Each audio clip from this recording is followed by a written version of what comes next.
Selamat pagi. Pada video kali ini yang merupakan kelanjutan dari video pembelajaran kebutuhan manusia. Pada video kali ini kita akan membahas mengenai kelangkaan sumber daya. Ketika kita di SMP, apakah masih ingat untuk materi tindakan ekonomi? Ya, tindakan ekonomi adalah usaha manusia untuk memenuhi kebutuhannya. Tindakan ekonomi sendiri dibedakan menjadi dua. Tindakan ekonomi rasional dan kedua, tindakan ekonomi irasional. Tindakan ekonomi rasional adalah tindakan yang dilakukan berdasarkan pertimbangan-pertimbangan tertentu ketika memutuskan dan memilih suatu hal. Ketika kalian melakukan tindakan ekonomi ini, kalian tuh benar-benar sudah memutuskan dan memilih berdasarkan hal yang paling menguntungkan, berdasarkan kepentingan, jadi sudah mempertimbangkan positif dan negatifnya. Misalkan kita ingin membeli gadget, HP baru, antara A dan B tentunya kalian dalam mempertimbangkannya dari segi spek HP tersebut, jadi kalian sudah mempertimbangkan secara matang dan pada akhirnya, akhirnya memilih suatu barang tersebut. Sedangkan yang kedua adalah tindakan ekonomi irasional. Tindakan yang dilakukan tanpa mempertimbangkan beberapa faktor seperti keuntungan, prioritas, pertimbangan lain. Nah, biasanya tindakan irasional ini cenderung merugikan. Nah, mungkin ini bagi kita yang kurang, misalkan ya udah, kalau misalkan mau beli HP, beli A aja. Nah, tapi tidak memikirkan bandingannya dengan yang B apa. Nah, gitu. Jadi, tindakan-tindakan kalau kita bertindak secara irasional, tentu kita akan mengalami banyak kerugian.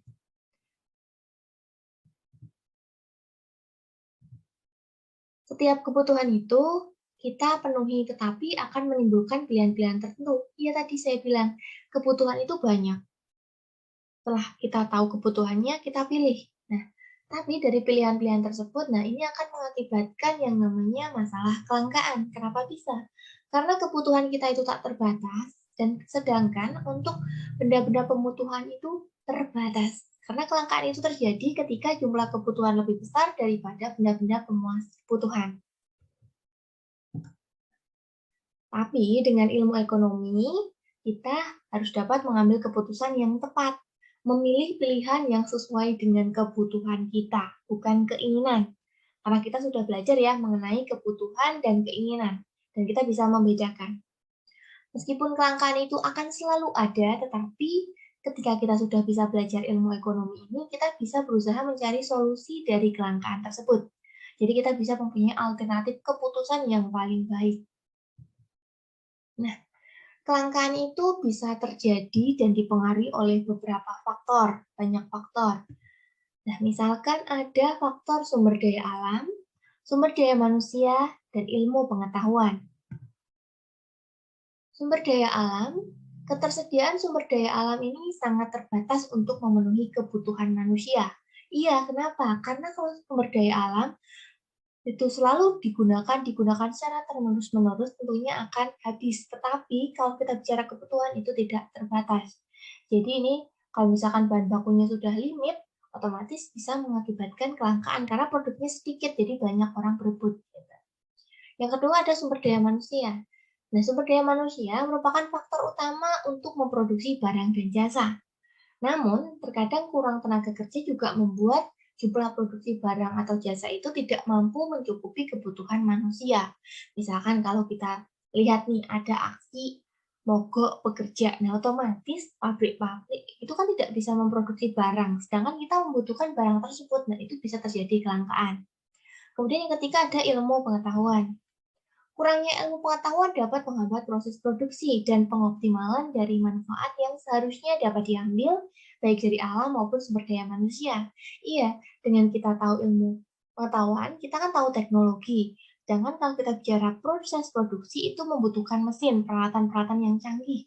Sehingga kita dapat mengoptimalkan produktivitas sehingga dapat memenuhi jumlah kebutuhan yang tak terbatas. Jadi ini juga berpengaruh terhadap faktor yang mempengaruhi faktor kelangkaan.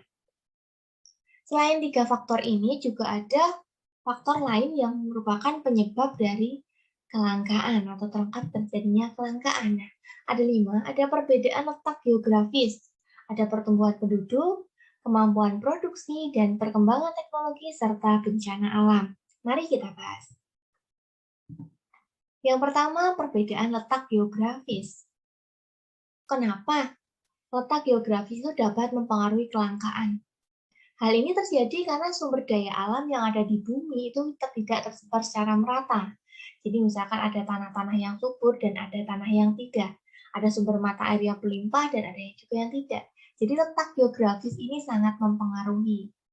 Kalau kita bicara di daerah pegunungan, air melimpah, tapi mungkin di pemukiman kota yang padat, air itu sangat bisa menjadi hal langka bagi penduduknya. Itu jadi letak geografis itu sangat menentukan. Selain itu yang kedua pertumbuhan penduduk. Kenapa bisa pertumbuhan penduduk menyebabkan faktor kelangkaan? Nah, kalau semakin banyak jumlah penduduk, otomatis jumlah kebutuhannya kan juga meningkat. Ingat, kebutuhannya meningkat, sedangkan jumlah benda pemenuhan kebutuhannya tidak memenuhi. Nah, otomatis akan terjadi kelangkaan, sehingga akan terjadi mungkin perebutan ya. Gitu. Jadi pertumbuhan penduduk juga berpengaruh. Yang ketiga, ada kemampuan produksi. Ini tidak jauh berbeda tadi ya dengan penjelasan sebelumnya. Bahwa faktor-faktor produksi tadi seperti tenaga kerja, sumber daya alam, modal, kewirausahaan, itu juga mempunyai dampak atau pengaruh terhadap kelangkaan, menyebabkan kelangkaan ini. Kenapa bisa? Karena kan untuk tenaga kerja, sumber daya alam, modal, dan itu kan berbeda-beda tuh. Nah, hasilnya kan tidak semua kebutuhan itu dapat terpenuhi karena produktivitas masing-masing dari kemampuan untuk produksi itu beda-beda. Apalagi kalau kita bicara wilayah ya. Mungkin kalau kita bicara Jawa, itu pabrik dan segala itu kan kita terpenuhi di sini. Tapi kita mungkin ketika kita berada di luar Jawa, misalkan di daerah terpencil nih, di Kalimantan, Papua, meskipun ada, tetapi kalau kita bicara pergerakan ekonomi, tentunya di Pulau Jawa itu yang paling cepat bergerak. Selain itu, yang keempat ada perkembangan teknologi. Ini tidak jauh berbeda dengan faktor yang tadi, yaitu ilmu pengetahuan. Di negara maju, kalau perkembangan teknologinya lebih cepat dibandingkan negara yang sedang berkembang, tentunya akan berpengaruh terhadap kebutuhan masyarakat. Teknologi yang rendah pastinya hanya mampu memenuhi kebutuhan yang lebih sedikit dibandingkan yang berteknologi tinggi. Karena tadi, kalau kita produksi menggunakan cara tradisional dengan menggunakan mesin, tentu produktivitas keduanya kan berbeda itu. Barang yang dihasilkan berbeda. Nah, kalau dari perbedaan tersebut, nah kalau semakin sedikit, jumlahnya sedikit, sedangkan kebutuhannya banyak, nah itu juga bisa menyebabkan kelangkaan. Dan yang terakhir ada bencana alam. Nah, ini hal yang tentu tidak bisa kita hindari ya. Bencana alam akan mempengaruhi jumlah sumber daya yang ada sehingga mengganggu pemenuhan kebutuhan manusia. Karena ini kejadian yang sifatnya terjadi yang tidak direncanakan karena bersifat alam tentunya juga akan memberikan dampaknya. Misalkan nah, kalau kita bicara bencana alam dulu pada tahun 2004, itu terjadi bencana tsunami di Aceh. Nah, di sana benar-benar terjadi kelangkaan baik dari itu segi untuk pemenuhan kebutuhan untuk makanan, untuk air, untuk tempat tinggal. Nah, tapi akhirnya kalau kita sekarang kita lihat untuk kondisi Aceh itu sudah mengalami perubahan yang jauh lebih baik daripada bencananya setelah terjadi bencana tsunami tersebut. Gitu. Itu contohnya. Nah, itu beberapa faktor yang mempengaruhi tentang kelangkaan. Nah, untuk memperkuat atau memperdalam materi, mungkin bisa dilakukan diskusi kelompok. Nah, nanti silakan bentuk kelompok yang terdiri dari 3-4 orang. Silakan buka buku paket halaman 156 dan 151 lembar aktivitas kedua. Bacalah artikel tersebut. Artikel tersebut merupakan artikel tentang ketahanan pangan yang terjadi. Nah, setelah itu kerjakan tugas pertanyaan soal yang pertama itu secara kelompok. Nah, nanti setelah kalian berkelompok, dan nanti untuk jawabannya bisa disampaikan di pos-tes masing-masing. Gitu. Jadi bisa memperkuat atau memperdalam materi dari kebutuhan dan kelangkaan. Jadi bisa mengkaitkan antara konsep kebutuhan dengan kelangkaan. Sekian video materi penjelasan mengenai kebutuhan manusia dan kelangkaan. Apabila ada pertanyaan, bisa tulis di kolom komentar ataupun menghubungi gurunya atau mungkin bertanya dengan teman. Gitu. Sekian video pembahasannya, semoga bermanfaat. Ketemu pada video pembahasan selanjutnya. Terima kasih dan selamat pagi.